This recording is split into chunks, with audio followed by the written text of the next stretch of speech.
Welcome to Minutes, everybody. Today I wanted to talk about positive and negative inputs. So if you think about your surroundings, who you're with, what you listen to and take in, it's kind of like food. You eat healthy, you feel healthy. You eat crappy, you feel crappy. So it's the same type of thing for our minds.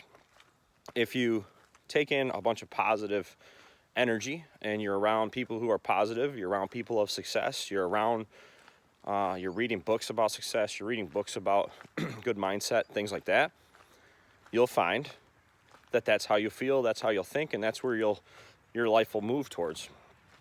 If you find yourself talking to people that are negative all the time, grumpy all the time, and basically continue to do cuddle huddles about the same stuff and justify to each other why they're miserable and why the world's so against them and why there's so many issues in the world, that's what you're going to be stuck in. That's what you're going to do. That's how it's going to be. So, like, a couple examples, if I turn on the regular news for a couple days, I actually can tell. I can feel the impacts of that. That is something very, very real for me. It's a personal thing. It might not be the impact for everybody, but all they do is spew negativity on most of these news channels.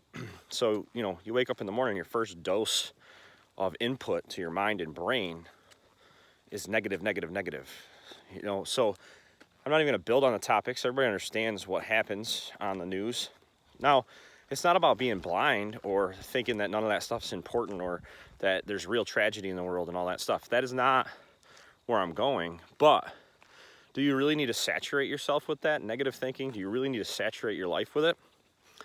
And then the biggest thing is like, what impact does all of that input into your brain and thoughts actually have on your life? What does it actually do? Okay, there was a mass shooting in Russia at a school. What does that do to impact your life? I don't think that that's information that you actually need if you're not in that school district in Russia. If you're a person who protects schools and you want to go through the details and understand how that event happened because you're trying to be the best person to protect a school, yes, you care. But for the rest of us general public people that aren't out there doing that, if you're not going to take action and do something about the inputs that are negative, cut them out. Like, that's a negative input that doesn't add any value. So, it might bring awareness to someone who wants to vote against gun law or whatever. But, that's an input that's creating an action that you actually personally didn't experience, but rather are usually acting in fear, because that's what a negative mindset does. It just spools you down into fear. So, on the flip side, I try to make sure that I listen to positive podcasts. I try to listen to, books that are positive about growth and being better. I probably wake up in the morning and see a totally different world than a lot of people. A world of opportunity. I'm not so worried about stability.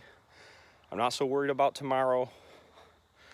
Because, if you're doing the things you need to do, either, slightly above or massively above the general population, you're probably going to fare better than most. So just, if you have that mindset and you're doing those types of actions, you don't have to be as fearful or as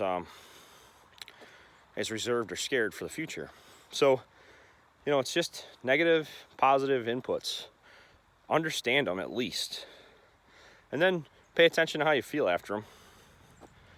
And you're going to live a negative life if all you do is have negative input. And you're going to live a positive life if you have a lot of positive input. I think that's the biggest moral of the story. So just start paying attention to what you're surrounding yourself with and maybe reflect on it. Have a good day.